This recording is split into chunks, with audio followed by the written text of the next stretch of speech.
मैं ना होता तो इसराइल भी ना होता। मैंने वो किया जो किसी अमरीकी सदर ने नहीं किया। ये कोई और नहीं बल्कि अमरीकी सदर डोनाल्ड ट्रंप इसराइल को, बेंजामिन नेतन्याहू को सुना रहे हैं। आलमी मंजरनामे पर नज़र डालें तो फ्रांस G7 सरबराही इजलास में अमरीकी सदर ट्रंप की खुशगप्पियाँ, भारतीय वज़ीर आज़म से ट्रंप की बेरुखी, इसराइली वज़ीर आज़म की तन्हाई और मुश्किलात बड़ी खबरें। G7 सरबराही इजलास में ग्रुप फोटो के दौरान अमरीकी सदर डोनाल्ड ट्रंप की जानिब से भारतीय वज़ीर आज़म नरेंद्र मोदी को नज़रअंदाज करना भारतीय मीडिया में भी इस वक्त मौजूए बहस है। 16 माह बाद होने वाली मुलाकात में मोदी ट्रंप का मुंह ही तकते रह गए, जबकि अमरीकी सदर ने उन्हें कोई खास लिफ्ट नहीं करवाई। ट्रंप के खुशगवार मूड की वजह मुमकिना तौर पर ईरान अमरीका मुआहिदा है और मुबैना कातिलाना हमले में बचना भी हो सकती है। मीडिया रिपोर्ट्स के मुताबिक सालगिरह की तकरीब में ट्रंप पर हमले का मंसूबा था। FBI के मुताबिक हमलावर धमाका खेज मवाद से भरे ड्रोन्स, पहले से तैनात स्नाइपर टीमों और बाद अज़ां व्हाइट हाउस पर धावा बोलने का मंसूबा रखते थे। 10 जून को खतरे की इत्तला मिलने पर FBI ने मुतअद्दिद रियासतों में कार्रवाइयाँ करते हुए इस मंसूबे को नाकाम बनाया। 5 अफराद गिरफ्तार हुए और मजमूई तौर पर 23 अफराद को साजिश से मुंसलिक करार दिया गया। सदर ट्रंप के लिए दूसरी अच्छी खबर आबनाए हुर्मुज़ का खुलना है। ट्रंप अपने पैगाम में आबनाए हुर्मुज़ से बहरी जहाज़ों की आमद-ओ-रफ्त की तस्दीक कर रहे हैं कि मुतअद्दिद जहाज़ तेल लेकर इस अहम बहरी गुजरगाह से इस वक्त गुजर रहे हैं। ईरानी मीडिया के मुताबिक अमरीकी नाकाबंदी ख़त्म होने के बाद 5 ईरानी तेल बरदार जहाज़ वहाँ से गुजरे हैं। अब ईरान की तामीर नौ और सरमायाकारी की बातें हो रही हैं। ये अगला कदम है। अमरीकी नायब सदर जेरी वेंस कहते हैं कि ईरान के साथ तय पाने वाले मुजव्वज़ा मुआहिदे के तहत तेहरान को अहम इक़्तिसादी और सिफारती फ़वाइद हासिल हो सकते हैं। जहाँ तक कि ईरान की तामीर नौ की बात है तो उसके लिए फ़ंड खलीजी ममालिक का जो इत्तेहाद है वो फराहम करेगा, लेकिन उसके लिए ईरान को अपने हिस्से की जिम्मेदारियाँ पूरी करना होंगी। लेकिन हकीकत ये भी है कि अमन के इस ख्वाब को मुमकिन बनाने में पाकिस्तान का किरदार नाकाबिल फरामोश है, ख़ास तौर पर फील्ड मार्शल सैयद आसिम मुनीर की काविशें। वज़ीर दाखिला मोहसिन नकवी का कहना दुरुस्त है कि फील्ड मार्शल आसिम मुनीर बतौर कप्तान मैदान में तारीखी किरदार अदा करते रहे और 2 बड़े मुल्कों में जंग बंदी करवाई। तकरीबन 50 साल बाद ये दोनों मुल्क एट पीस आ रहे हैं। इसका क्रेडिट यकीनी तौर पर कप्तान को ही जाएगा। कौमी असम्बली के फ्लोर पर वज़ीर आज़म और इसके अलावा वज़ीर दिफा, इसके अलावा वज़ीर रेलवे, तमाम ही लोग फील्ड मार्शल की तारीफ़ कर चुके हैं। वज़ीर आज़म शहबाज शरीफ के खुसूसी किरदार को भी सराहा गया है। ये कहा जा रहा है कि दुनिया को तीसरी आलमी जंग से पाकिस्तान ने बचा लिया है। घर पर भी लोग यही बात कर रहे हैं और ख़ुद अमरीका भी यही बात कर रहा है। दूसरी तरफ स्विट्ज़रलैंड ने कहा है कि ईरान अमरीका मुआहिदे पर दस्तखत 19 जून जुमे के रोज़ बर्जन स्टॉक में होने जा रहे हैं और पहले जिनेवा का नाम था, फिर ईरान के कुछ कंसर्न्स थे और फिर इसको मूव किया गया। अलबत्ता इस मकाम की तजवीज़ पाकिस्तानी और कतरी सालिसों के साथ साथ अमेरिका और ईरान ने भी दी है और अब यहाँ पर यह दस्तखत की तकरीब होने जा रही है। ऑल्दो इलेक्ट्रॉनिक सिग्नेचर्स हो चुके हैं। इस सब के बीच जब ये सब कुछ हो गया है तो तकरीबन 84 मरतबा इसराइल ने लबनान में कार्रवाइयाँ की हैं MOU पर जब मामला तय पाए उस सब के बाद। दूसरी तरफ ईरान कह रहा है कि अगर ये सिलसिला ना रुका तो हम यकीनी तौर पर जवाब भी दे सकते हैं। उधर हिज़्बुल्लाह तैयार बैठा है, लेकिन इस सारी सूरत हाल में समझाया यही गया है कि सब्र का दामन थामे रखें और किसी भी कार्रवाई से गुरेज करें। लेकिन सब सब्र किए हुए हैं, सब तहम्मुल का मुजाहरा कर रहे हैं। इसराइल ऐसा नहीं कर रहा है। उधर गज़ा पर भी चढ़ाई शुरू हो चुकी है और लबनान में जो कार्रवाइयाँ हैं वो आपके सामने हैं। सबको हम इन डिटेल डिस्कस करेंगे। अली चिश्ती साहब ने मुझे ज्वाइन किया है, उनको शामिल गुफ्तगू करते हैं। चिश्ती साहब, thank you for your time.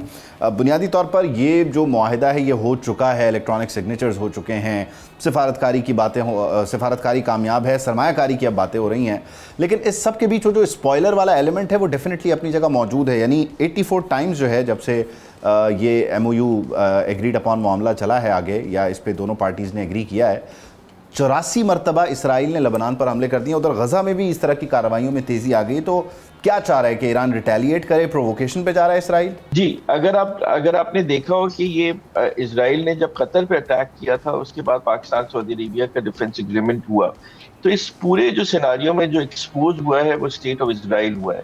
अब there is a panic button. मैं कल परसों से देख रहा था कि इजरायली मीडिया क्या कह रहा है, उनके जो अपोजिशन लीडर है उनका भी बयान आया, तो वो कह रहे हैं कि इसराइल की हार है और ऑफ कोर्स एक इसराइल में मातम का समा है और ऑफ कोर्स ये जो पूरी डील हुई है, आप देखिए ट्रंप जैसे शख्स, और वो ही कह सकते थे, प्रेसिडेंट ट्रंप ने यहाँ तक आके कह दिया कि अगर मैं ना होता तो इसराइल ना होता, राइट। तो जो एक्सपोज हुआ है इसराइल एज अ स्पॉइलर, तो उसकी जो तो इब्राहिम अकॉर्ड जो थे फ्यूचर में अगर होने थे वो डिले हो गए या खत्म हो गए। उसके बाद अगर उनका कोई स्ट्रेटेजिक ऑब्जेक्टिव था कि इजराइल की रिजीम चेंज हो जाए, वो नहीं हुई। दूसरी बात ये कि उन्होंने जो उनके पास जो सबसे बड़ा कवर था यानी कि यूनाइटेड स्टेट्स ऑफ अमेरिका, अब वो पता चला वो हटता जा रहा है। यहाँ तक कि कल प्रेसिडेंट ट्रम्प ने ये तक कह दिया कि जब आप लेबनान में बम्बार्डमेंट करते हो नॉट एवरीवन तो इज हिजबुल्लाह, उसमें यस। आप जी तो नॉट ये हिजबुल्लाह टू एन एक्सटेंट। अब इसके बारे में क्या होगा, मैं एक एक आपको इन्फॉर्मेशन भी बताता चलूं कि जब Lebanese president Lebanese military chief Pakistan आए और उनके साथ उनके इंटेलिजेंस चीफ थे, तो उन्होंने एक पाकिस्तानी वेंडर गिट्स का भी ऑफ कोर्स एक दौरा किया जहां पे उन्हें फतेह मिसाइल दिखाया गया और उन्होंने वाज वेरी इम्प्रेस।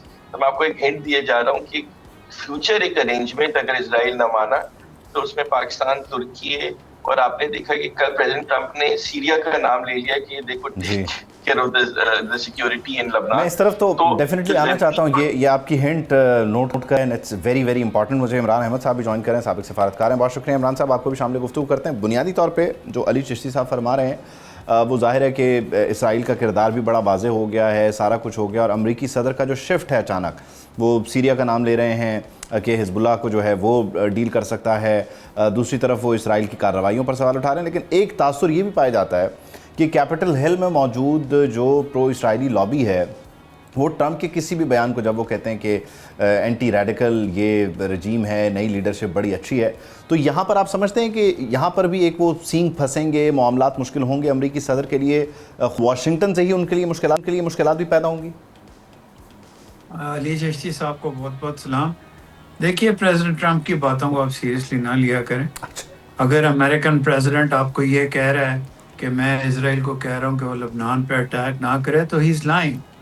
अगर उसने लबनान पे अटैक रुकवाना होता, वो रात को he is a direct line with the Israeli prime minister, वो रुकवा देता।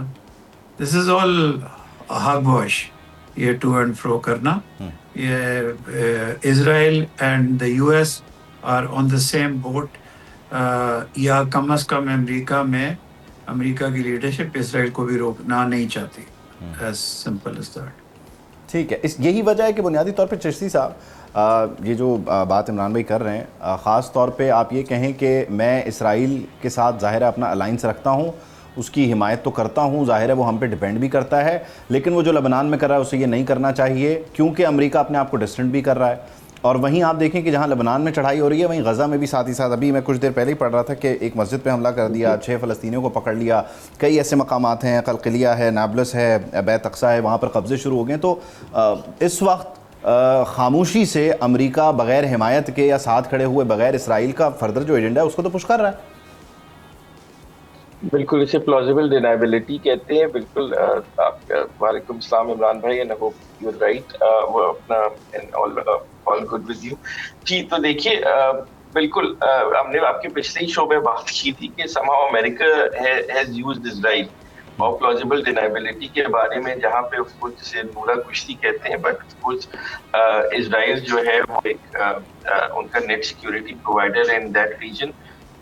दरारें मेरे ख्याल से पड़नी शुरू हो चुकी हैं, लायबिलिटी बनता जा रहा है इजराइल। लेकिन क्या वो डाइवर्स हो पाएगी? I don't think so. जैसे इमरान साहब ने कहा, अमेरिका हैज यूज्ड इजराइल और ऑफ कोर्स वो जो है फिर उसे आगे करके अपने स्ट्रेटेजिक ऑब्जेक्टिव्स पूरे करता है। लेकिन आई थिंक जो अभी ऑप्टिक्स है और ऑफ कोर्स जो प्रेसिडेंट ट्रम्प का कल भी कहना है in front of all the Arab leaders, और जो सिग्नलिंग थी, वो बड़ी मैं इम्पोर्टेंट देखता हूँ कि वहां पे आके बैठ के बताना कि इजराइल को सुधरने की जरूरत है। या ऑफ कोर्स उन्होंने मुझे तो अब ये लगने लगा कि Iran is become a more rational actor then Israel president Trump की के वर्ल्ड व्यू में, एटलीस्ट राइट नाउ। कल क्या होगा या 2 घंटे बाद क्या होगा, but Israel is a perpetual problem जी।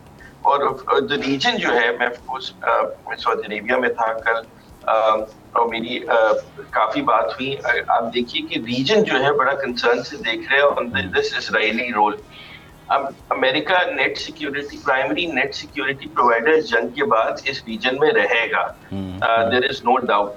लेकिन उस पर अब हमेशा शक भी रहेगा as a net security provider, because मैं आपको कतर पे ले जाऊं कि कतर पे जब अटैक हुआ, उसे ना भूलिए कि अमेरिका की सबसे बड़ी फ्लीट कतर में ही बेस थी, और जब इजराइल ने अटैक किया तो American did not tell the Qataris about it, जब उनके पास इंटेलिजेंस थी आखिरी मिनट पे। उसकी वजह से ही पाकिस्तान सऊदी अरेबिया का डिफेंस एग्रीमेंट हुआ कि वहां से अंडरस्टैंडिंग आई कि America can not be trusted.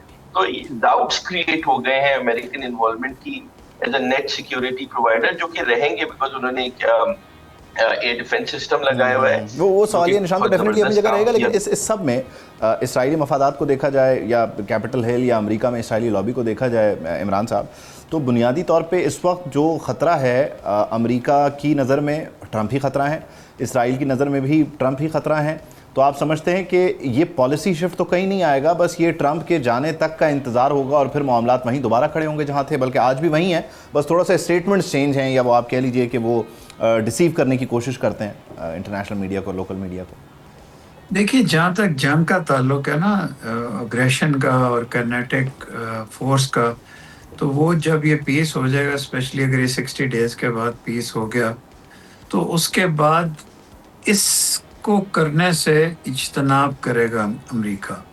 उसकी वजह यह है कि वो इजराइल के साथ हैं, किसी के साथ हों, इसमें कोई शक नहीं कि उनको लगा कि उन्होंने डिसीजन ये बिल्कुल गलत किया है। अब वो इस पीस के दौरान इजराइल को एक बफर जोन बनाने दे रहे हैं लेबनान में और गाज़ा में। गाज़ा पीस, अब याद रखें, board of peace president Trump ने बनाया था, और गाज़ा पीस का इस वक्त सबसे बुरा हाल है, इट इज़ टॉर्न अपार्ट। तो इसलिए ये कोई एक नीम पॉलिसी वाली बात है। प्रेसिडेंट ट्रंप के बाद क्या होगा? प्रेसिडेंट ट्रंप के बाद डिपेंड करता है कि रिपब्लिकन्स आएंगे या डेमोक्रेट्स आएंगे, और उससे ज़्यादा जो कैबिनेट बनेगी और जो प्रेसिडेंट बनेगा उसकी हैयत पे डिपेंड करता है। कुछ इजराइल की मदद करने को कुछ लोग, अब जो प्रेसिडेंट बाइडन थे वो तैयार थे, लेकिन वो अटैक करने के लिए तैयार नहीं थे। वैसे पूरी मदद हर चीज़ में, तो डिपेंड ये करेगा कि काइनेटिक होने, दोबारा अटैक वगैरह होना मुश्किल हो जाएगा ईरान के ऊपर। इजराइल शायद कर दे, लेकिन अमेरिका नहीं कर सके। ठीक है। अच्छा, इसमें एक चीज़ और है जो अगर सदर ट्रंप की गुफ्तगू को देखा जाए चिश्ती साहब, तो बुनियादी तौर पे ये भी एक बड़ा तरीक़ाकार है कि ज़ाहिर है आप इसराइल को तो नहीं रोक सकते, लेकिन आप इस लड़ाई में बाकी प्लेयर्स को उतार दें। जैसे वो हिज़्बुल्लाह के लिए कहते हैं कि सीरिया मौजूद है, तो आप समझते हैं कि यहाँ वो अनरेस्ट के मज़ीद रास्तों को न सिर्फ एक्सप्लोर कर रहे हैं, बल्कि उनकी तरफ इशारा करते हुए वो लोगों को ये बता रहे हैं कि यहाँ से आप पेनिट्रेट करें। तो गल्फ़ में दोबारा इस तरह के कोई मसले मसाइल शुरू होते हुए आपको नज़र आ रहे हैं? ठीक है, कोई आप उसको नाम ना दें अभी, लेकिन कुछ ना कुछ तो होता हुआ नज़र आ रहा है जब वो सीरिया की तरफ पॉइंट आउट करें अगेंस्ट हिज़्बुल्लाह। बिल्कुल, देखें, इजराइल जो है वो किसी भी तरह चाहता है कि सेक्रेटेरियन कॉन्फ्लिक्ट बरकरार है, जिसकी तरफ आपका इशारा है। हाफिज अल-शरा ऑफ कोर्स यहाँ पे जुलियानी है सीरिया में, और सीरिया सबसे इम्पोर्टेंट मुल्क है इसमें। अगर आप अभी भी देखें तो इजराइल ने ईरान पे जो एयर स्पेस यूज की वो थ्रू सीरिया थी, फिर इराक थी, और फिर they did a bombardment in Iran, और अमेरिकन ने अपने कैरियर से स्ट्राइक्स की थी ईरान के ऊपर। तो वी नीड टू अंडरस्टैंड कि सीरिया की इम्पोर्टेंस क्या है। सीरिया को Turkey is a Turkey project. जुलियानी जो है तुर्की के जो इंटेलिजेंस चीफ है, he is installed it, और the whole idea for Syria is कि उसे इतना स्ट्रॉन्ग बनाना और एयर डिफेंस उस पे मजबूत करना और रेडार्स लगाना, ताकि जो नेक्स्ट इजरायली ऑब्जेक्टिव है इस टू अटैक तुर्की है, और उसमें पाकिस्तान भी आ सकता है। उसमें अगर तुर्की है तो उनकी स्टेटेड पॉलिसी अब नजर आ रही है, तो वहां पे करना। फिर अमेरिकन प्रेसिडेंट का स्टेटमेंट देने है कि सीरिया जो है वो ऑफ कोर्स स्टेबलाइज लबनान, वो मेरे ख्याल से मैं उसे दूसरी तरफ से देखता हूँ। मेरी कल परसों भी इस सिलसिले में बात हुई। I met some Syrians, I met some Lebanese with Saudis, और जो उनकी अंडरस्टैंडिंग थी कि यहाँ पे अगर इजराइल अगर यही अपने कंटिन्यू अटैक करता रहता है बावजूद अमेरिका के, तो सऊदी अरेबिया लेड एक एयर एम्बार्गो तुर्की के साथ लबनान के ऊपर लगने जा रहा है अगर इजराइल नहीं मानता। तो यहाँ तक की बात हो रही है। सेकेंडली, सबसे इम्पोर्टेंट चीज है कि इजराइल एज अ स्ट्रेटेजी, अगर आप देखें, आप जॉर्डन देखें, आप सीरिया देखें या लबनान देखें तो उसे कमजोर रखना चाहता हाँ है। जी, ताकि वो जाहिर है उसका जो ग्रेटर इसराइल का एजेंडा है उसको वो फर्दर लेके चले। ग्रेटर इसराइल का एजेंडा हो या उसकी बॉर्डर्स पे वो काबिज होना चाहता है, बफर जोन। लास्टली इमरान भाई, इफ यू कैन रिस्पॉन्ड, यहाँ इस सारी सूरत हाल में बुनियादी तौर पे जहाँ हम ये कहते हैं कि सरमायाकारी के दरवाजे खुल रहे हैं, सारा कुछ हो रहा है, इस खित्ते में जाहिर है चीन का बड़ा मफाद है। दूसरी तरफ अभी रशिया ने भी रब्ता किया है और मुसलसल इस प्रोसेस में वो चाहता है कि अमन हो और मुआहदा हो अमेरिका ईरान के दरमियान। आप समझते हैं कि उनके पास भी बहुत रूम है यहाँ अपने लिए चीज़ों को बढ़ाने का और अमरीकी इन्फ्लुएंस को कम करने का ईरान में सरमायाकारी करते हुए? ईरान में पहले भी उन्होंने सरमायाकारी की है। ईरान में वो करना चाहेंगे, लेकिन ये जो ईरान या मिडिल ईस्ट है ना, ये अगली वर्ल्ड पास का बैटल ग्राउंड नहीं है। हम ओवर एम्फसाइज करते हैं। ये इस वक्त रूस एक इंटरनल कॉन्फ्लिक्ट का शिकार है और चीन जो है वो अभी तक अपने आप को असर्ट नहीं कर रहा मिलिटरीली और इंटरनेशनली, हालांकि लोगों का ख्याल था कि वो करेगा। तो हमें इतना नहीं देखना चाहिए। ये जो स्पेस है इसको प्रोबब्ली मिडिल ईस्टर्न यूनिटी या जीसीसी की अगर ईरान के साथ कोई अंडरस्टैंडिंग हो जाए, पाकिस्तान का रोल हो, तो इन ममालिक का और वो चाहेंगे भी डेफिनेटली, उनकी भी ख्वाहिश ये रहेगी कि ज़रा दूर करने के बजाय ईरान को करीब भी किया जाए और इस तरह से मामलात अंडर कंट्रोल भी रह सकते हैं। नहीं, वो इतना ये अली चिश्ती साहब वहाँ रहते रहे हैं, इतना आसान नहीं है, इतने रैशनल थिंकर्स नहीं है वो। अल्लाह करे जो आप कह रहे हो दुरुस्त हो, लेकिन देयर स्टेट्स आर, उनकी भी थिंकिंग प्रोसेस डायरेक्ट और रैशनल नहीं है। अल्लाह करे कि उनको अकल आ जाए और ईरान को भी अकल आ जाए कि वो अपने हमसायों के साथ अच्छे ताल्लुकात बनाए। बहुत शुक्रिया अली चिश्ती साहब, बहुत शुक्रिया इमरान जॉइनिंग अस। हम एक ब्रेक शामिल करते हैं, ब्रेक के बाद वापस आएंगे। Welcome back. बिलावल भुट्टो का कौमी असम्बली में तयशुदा खिताब आखिर क्यों मुअख्खर हुआ और हुकूमत ने पाकिस्तान पीपल्स पार्टी से क्या छुपाया? पहले गिलगित बल्तिस्तान इंतखाबात पर लड़ाई हुई, फिर कौमी असम्बली के बजट इजलास से बॉयकॉट का फैसला हुआ। वफाक के बाद पंजाब के बजट पर भी अब एतराज़ है। क्या नून लीग और पीपल्स पार्टी के दरमियान जो इख्तलाफात हैं वो बढ़ते जा रहे हैं, और क्या पीपल्स पार्टी ने इत्तेहाद से निकलने का फैसला कर लिया है या इशारों किनारों में ये मैसेज दे रही है? खबर यह है कि वफाकी बजट पीपल्स पार्टी के शदीद तहफ़्फ़ुज़ात के बाद हुकूमत ने मामलात संभालने और इत्तेहादियों को मुतमईन करने की जो कोशिशें हैं वो तेज़ करती हैं। ज़राए के मुताबिक राब्ते हुए हैं, मुलाकातें हुई हैं, तहफ़्फ़ुज़ात सुने गए हैं और इन तहफ़्फ़ुज़ात को वज़ीर आज़म शहबाज शरीफ तक पहुँचाने और इन्हें दूर करने की यकीन दहानी करवा दी गई। अलबत्ता खबर इस बीच ये थी कि नवीद क़मर ने बजट पर चेयरमैन पाकिस्तान पीपल्स पार्टी बिलावल भुट्टो को ब्रीफ किया। बताया कि वफाकी बजट में बाज़ पॉइंट्स ऐसे हैं, बाज़ चीज़ें ऐसी शामिल हैं जो बजट से पहले उनके साथ शेयर किए गए बजट मुसव्वदे से मुख्तलिफ हैं, यानी दिखाया कुछ और पेश कुछ और किया गया। पीपल्स पार्टी की बजट टीम ने मौक़िफ़ इख्तियार किया है कि कई अहम मामलात पर पार्टी के साथ होने वाली मुशावरत के नताइज बजट में नज़र नहीं आ रहे। एतमाद का फुक़दान, राब्ते का फुक़दान, या आप जो भी कह लीजिए। इसी ब्रीफिंग की वजह से बिलावल भुट्टो ज़रदारी ने कौमी असम्बली में जो अपना तयशुदा खिताब था वो मौखर किया। अब बिलावल तहफ़्फ़ुज़ात दूर होने के बाद ही कौमी असम्बली में बजट पर इज़हार ख़याल करेंगे, ये खबर आ रही है। ज़राए के मुताबिक आइंदा चंद रोज़ में बजट कमेटियों के दरमियान अहम मुलाकातें भी एक्सपेक्टेड हैं। इस मुलाकात के बाद पीपल्स पार्टी अपनी आइंदा सियासी और पार्लिमानी हिकमत अमली का फ़ैसला करेगी। गो के पीपल्स पार्टी कह चुकी है कौमी मफाद में बजट पे हुकूमत के साथ होगी, लेकिन कौमी मफाद में उन्हें बहुत सारी और चीज़ें भी देखना होंगी, कंसिडर करना होंगी। पीपल्स पार्टी पंजाब का जो बजट है उस पर भी तहफ़्फ़ुज़ात का इज़हार करी है। अली गिलानी ये कहते हैं, पीपल्स पार्टी के रहनुमाएं, कि हुकूमत ने जनूबी पंजाब को अलग सूबा बनाने के वादे पर अमल नहीं किया और किसानों के नुकसानात का भी मुनासिब अजाला नहीं किया गया है। बढ़ते तहफ़्फ़ुज़ात, इख्तलाफात अब सवाल उठा रहे हैं कि क्या ये जो तिबी उम्र है वो पूरी कर चुका है या फिर कोई और गेम इस वक्त चल रही है। हुकूमत को अंडर प्रेशर लाना है। पाकिस्तान पीपल्स पार्टी अपनी बारगेनिंग चिप्स का इस्तेमाल कर रही है और गिलगित और ख़ास तौर पर कश्मीर में आइंदा आने वाले दिनों में जो इंतखाबात हैं उस तनाजुर में कुछ अचीव करना चाह रही है, गेन करना चाह रही है। मिर्ज़ा इख्तियार बेग साहब मुझे ज्वाइन करें, पाकिस्तान पीपल्स पार्टी से आपका ताल्लुक़ है। मिर्ज़ा साहब थैंक यू, बहुत शुक्रिया आपके वक्त का। इस वक्त एग्जैक्टली पाकिस्तान मुस्लिम लीग नून आपके साथ कर क्या रही है? यानी बजट आपको कुछ और बताया गया, जब फ्लोर पे आया तो वो उससे कुछ मुख्तलिफ रहा। आपसे नून लीग क्या हासिल करना चाह रही है और आप नून लीग से ऑन दी अदर हैंड क्या वापस लेना चाह रहे हैं? हुआ क्या है?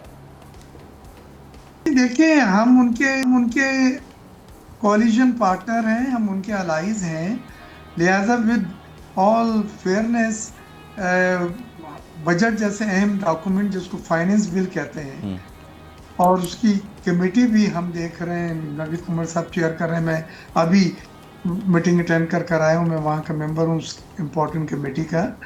मशावरत करनी चाहिए थी और बहुत सारे इश्यूज़ के ऊपर मशावरत नहीं हुई।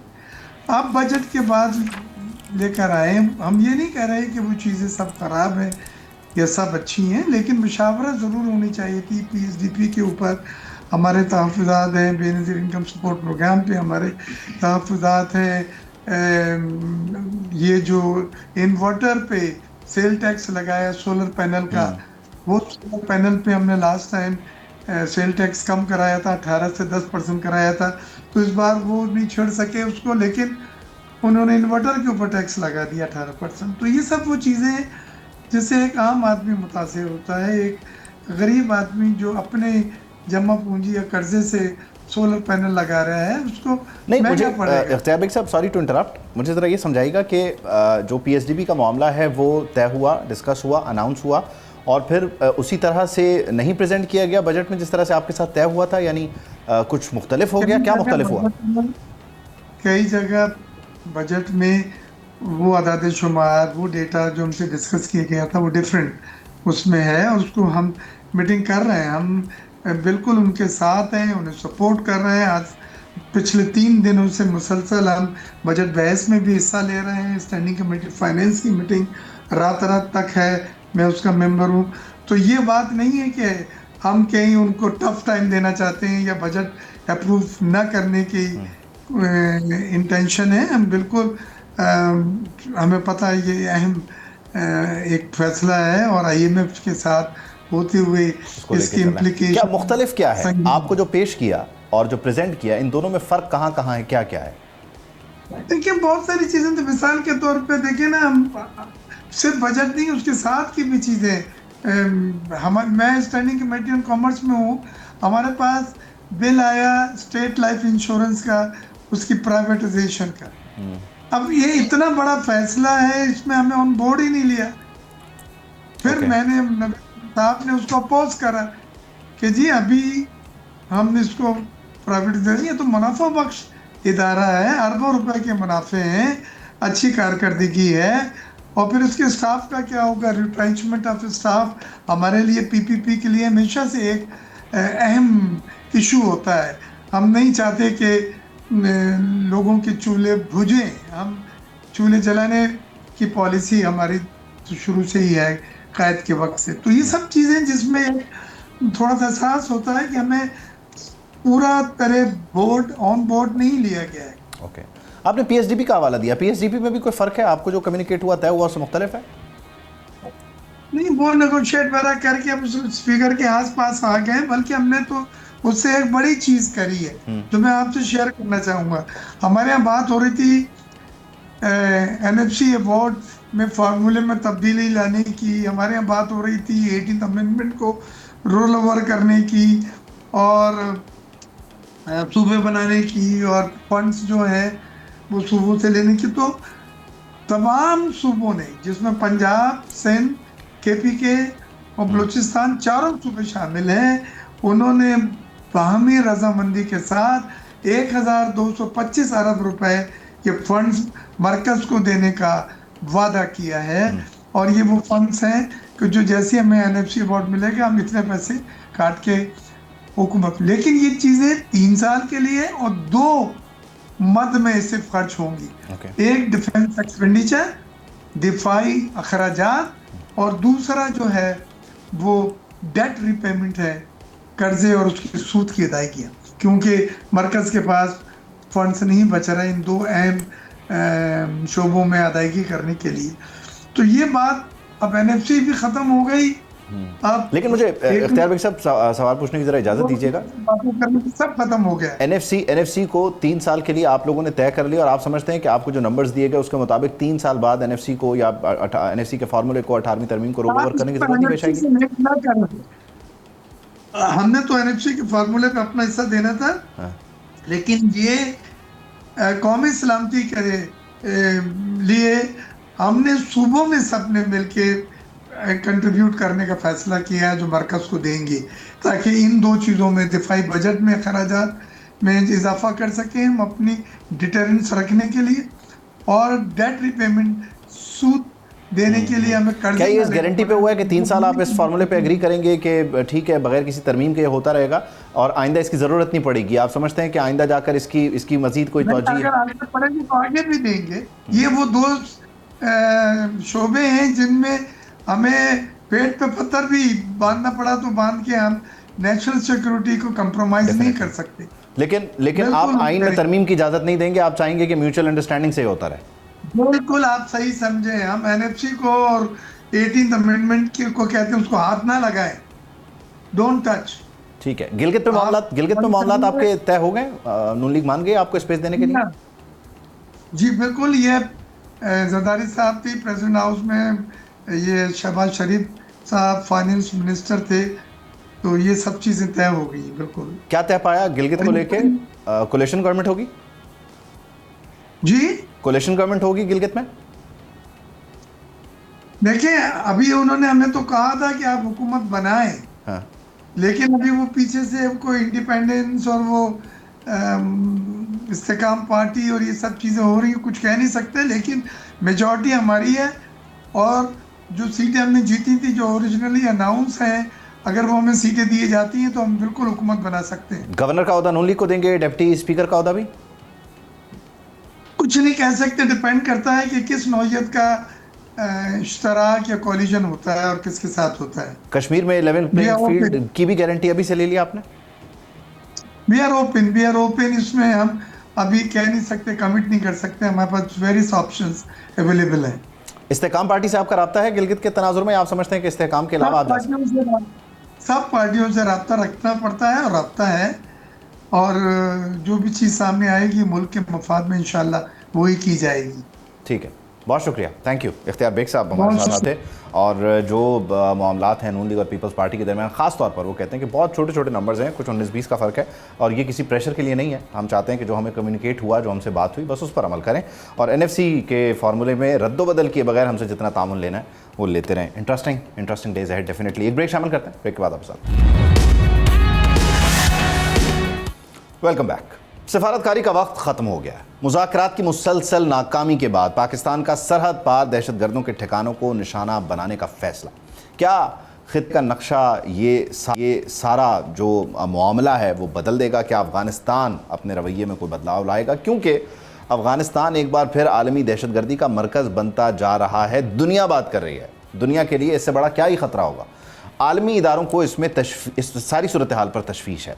अक़वाम मुत्तहिदा की सलामती काउंसिल ने करारदाद नंबर 2822 में अफ़गानिस्तान की बिगड़ती सूरत हाल, इंसानी बहरान, दहशतगर्द ग्रोहों की मौजूदगी पर शदीद तशवीश का इजहार किया है। करारदाद में खबरदार किया गया है कि अफ़गानिस्तान में सरगर्म दहशतगर्द तंजीमें आलमी अमन व सलामती के लिए मुस्तकिल ख़तरा हैं। सलामती काउंसिल में पाकिस्तान ने भी दो टोक मौक़िफ़ अपनाते हुए कहा है कि TTP, BLA, मजीद ब्रिगेड, दाइश खुरासान, अलकायदा और ETIM को अफ़गान सरजमीन पर महफूज पनाह गाहें हासिल हैं, और मुतअद्दिद बार कहने के बावजूद यहाँ कार्रवाई नहीं होती, और फिर यही अनासर पाकिस्तान में सरहद पार हमलों में मुलव्वस हैं। सच यही है कि अगर किसी मुल्क ने इस दहशतगर्दी की सबसे भारी कीमत चुकाई है तो वो कोई और नहीं, हम हैं, पाकिस्तान है। सिक्योरिटी ज़राए के मुताबिक रवां साल दहशतगर्दी के ख़िलाफ़ मुल्क भर में 32,092 इंटेलिजेंस बेस्ड ऑपरेशन हुए हैं, ऑपरेशनल कार्रवाइयाँ हुई हैं। अफ़गान सरजमीन से जुड़े दहशतगर्दी के 2170 वाक़यात में सिक्योरिटी फोर्सेस ने 1861 दहशतगर्दों को जहन्नम हासिल किया, और ये नंबर्स हैं जो कि ज़ाहिर है शेयर किए गए हैं। ज़रा क्विकली शामिल गुफ्तगू शाह शराजी साहब को हमारे साथ मौजूद हैं, उनसे समझते हैं कि मामलात एग्जैक्टली इस वक्त हैं क्या। शराजी साहब, थैंक यू फॉर जॉइनिंग अस, बहुत शुक्रिया। ये ज़ाहिर है कोई नया चैलेंज नहीं है, लेकिन दुनिया की तवज्जो अब इस तरफ आने लगी है, ये बड़ी अच्छी बात है।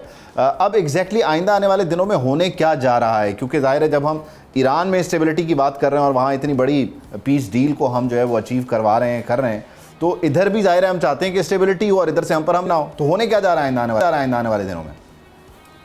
बहुत बहुत शुक्रिया उबैद। मेरे ख्याल में जुम्मा 19 जून तक बड़ा अहम ये वक्त है, क्योंकि जो स्पॉयलर्स हैं वो कोशिश करेंगे कि पाकिस्तान के वेस्टर्न बॉर्डर से मज़ीद इस किस्म की दहशतगर्दी को वो जो है वो इन्वेस्टिगेट करें, वो पेनिट्रेट करने की भी कोशिश करें, और इस तमाम प्रोसेस को सेबोटाज करने की कोशिश करें। जैसे कि आपने देखा कि जैसे ही अमेरिका और ईरान के दरमियान पाकिस्तान के तवज्जुह से बातचीत का एक मामला शुरू हुआ, पीस टॉक्स की तरफ बात जाती रही और एक एग्रीमेंट करीब होता रहा, तो आपने देखा कि वेस्टर्न बॉर्डर के ऊपर all of a sudden attacks भी ज़्यादा हो गए। फिर अफगान तालिबान रिजीम की जानिब से सरहदी चौकियों पर एक बार फिर हमले शुरू हुए। तो ये एक इंडिकेट करता है इस चीज़ को कि जो वेस्टर्न बॉर्डर की मिलिटेंसी या टेररिज्म है वो इंडिजिनस नहीं है, वो सिर्फ अफगान तालिबान रिजीम का एक अपना सोचा समझा मंसूबा नहीं, बल्कि वो एक इंटरनेशनल नेक्सस है। और उसके अंदर अगर आप देखें तो इस वक्त रा और मूसाद की जो बार बार हम बात करते रहे हैं और मिडिल ईस्टर्न नेक्सस की, वो बिल्कुल ऑपरेशनल है।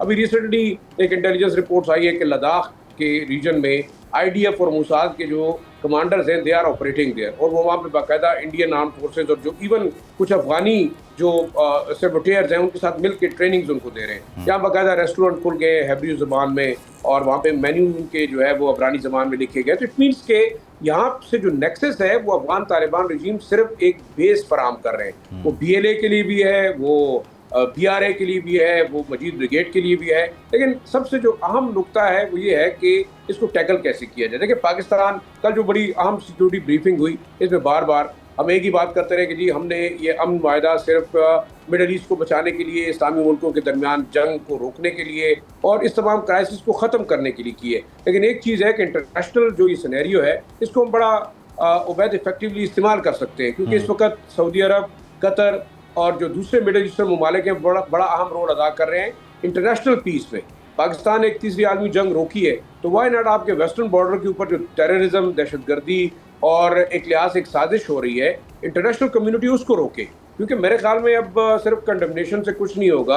आप अक़वाम मुत्तहिदा में भी कंडेम करते हैं, अमेरिका अलग कंडेम करता है, रूस अलग कंडेम करता है, लेकिन आप उनके साथ ताल्लुकात भी रखना चाहते हैं। तो इसका मतलब वही हुआ जो सारा एडम्स कहती रही है कि ये रीजन अमेरिका के लिए सारी उम्र अहम रहेगा, वो यहाँ प्रॉक्सी जंग करता रहेगा। तो क्या पाकिस्तान और अफगानिस्तान का रीजन एक बार फिर हम प्रॉक्सी जंग की तरफ लेके जाएंगे?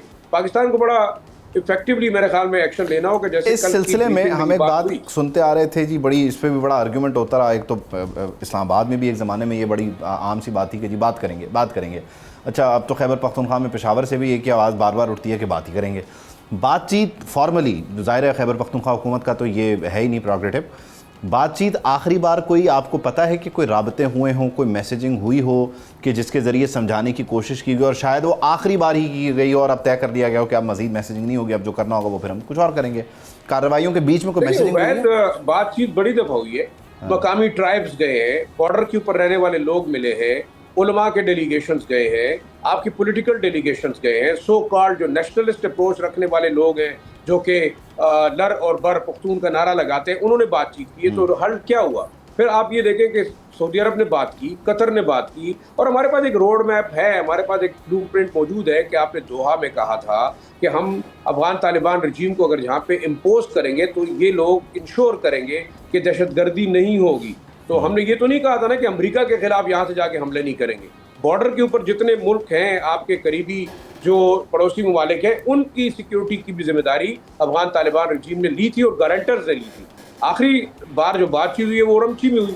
चाइना ने प्रेशराइज किया और 3 डिमांड थी कि जी इनके खिलाफ एक्शन लें, इनके बेसिस को हटाएं और पाकिस्तान को एक वेरीफाइबल एविडेंस दें कि आपने इनके खिलाफ एक्शन लिया। लेकिन वैध अहम चीज़ ये है जो कल हमारे सिक्योरिटी इदारे भी ब्रीफिंग में ये बात कर रहे थे, बाकी लोग भी यही कर रहे हैं, आपकी फॉरेन पॉलिसी के लेवल पे भी ये बात है कि अफगान तालिबान रजीम TTP, BLA और दहशतगर्द तंजीमों को एज ए लिवरेज इस्तेमाल कर रही हैं। वो अब दुनिया को अपनी प्रेजेंस शो करने के लिए, अपनी अहमियत जताने के लिए। और देखें ये ब्लैकमेलिंग पाकिस्तान के साथ नहीं है कि जो है वो बॉर्डर खोलने की बात करते हैं, ट्रेड की बात करते हैं, लेकिन TTP और BLA की बात नहीं करते। यही मामला ताजिकिस्तान के साथ भी है, यही मामला आप देखें अमेरिका के साथ भी है। क्यों? जब अमेरिकी शहरियों को रिहा किया जाता है तो उसके बदले पैसे मांगे जाते हैं। तो दिस इज अ बिजनेस। और आखिरी चीज़ एक और है कि इस वक्त अफगान तालिबान रजीम जो कि सिर्फ कंधारी ग्रुप जिसको कंट्रोल कर रहा है, वो अपनी नज़र में किसी दूसरे अफगान ग्रुप या अफगान कौमियत के लोगों को अफगानिस्तान का हिस्सा नहीं समझ रहे। ना वो ताजिक्स को इंक्लूड कर रहे हैं, ना उज़्बेक्स को कर रहे हैं, ना हज़ारा को कर रहे हैं, और जो अहले तशी हैं हिरात के उनको तो बिल्कुल किसी खाते में नहीं डाला जा रहा। फिर पख्तून बेल्ट के अंदर क्या गुलबदीन हिकमतयार यहाँ मौजूद है? नहीं। क्या सिराजुद्दीन हक्कानी जिन्होंने ये जंग लड़ी अमेरिका के खिलाफ, क्या उनका कोई रोल है? नहीं है। तो एक कंधारी ग्रुप जो कि मुल्ला हैबतुल्लाह के माइंडसेट या एक्सट्रीमिस्ट रेडिकलाइज आइडियोलॉजी के साथ इस तमाम एक्सट्रीमिज्म को एक्सपोर्ट कर रहा है to central Asian republics, to Pakistan. लेकिन यहाँ पे जब ऐसे हो, ये करदारी ग्रुप हो या दूसरा ग्रुप हो, आप जब इस तरह के फ्रैक्शंस आ जाते हैं तो यही तो वो मौका होता है दुनिया के लिए कि फिर वो यहाँ पे प्रॉक्सी शुरू कर दे विद इन अफगानिस्तान। आप देखिए कि चाइनीज़ इन्वेस्टमेंट को ख़राब करने के लिए इंडिया के क्या इंटरेस्ट्स हैं। फिर दूसरा, चाइना और अमेरिका की राइवलरी को देखते हुए भी अगर देखा जाए कि अगर स्टेट डिपार्टमेंट ये तय करता है कि अच्छा यहाँ से हम पेनिट्रेट कर सकते हैं, तो ये तो पूरा खुला प्रॉक्सी का मैदान है। यहाँ ये एक सिक्योरिटी चैलेंज के साथ साथ एक डिप्लोमेटिक चैलेंज भी है, नहीं? देखिए वैद, आपकी बात बिल्कुल 100% दुरुस्त है। देखिए सारा एडम्स की रिपोर्ट थी कि आपने IS दाइश खुरासान के लोगों को अमेरिकन अपाची हेलीकॉप्टर्स ने एयरलिफ्ट किया और पाकिस्तान अफगानिस्तान के बॉर्डर पे डाला। क्यों डाला? Because they would be taking care of their interest. वो अफगान तालिबान के ऊपर भी नजर रखें, और आप देख रहे हैं कि अफगान तालिबान के इसको टू कट इट शॉर्ट, वक्त की कमी है बस ये कि ये हायर्ड गन्स जो है ना, ये जो किराए के लोग हैं, इनसे सारों को जान छुड़ाना होगी और तय करना होगा। ये मतलब देयर इज़ नो गुड और बैड, ये हम कब से कहते आ रहे हैं, देयर इज़ नो गुड और बैड। ये सारा जो है ना, जो बंदूक उठाए, जो कत्ल करे, वो बैड ही बैड है। तो हमें उसको उसी नज़र से देखना होगा। बहुत शुक्रिया शराई साहब, thank you for joining us. Program का वक्त खत्म हो गया, मुझे इजाज़त दीजिए, आप खुद से होगी मुलाकात इंशाल्लाह कल। अल्लाह हाफ़िज़।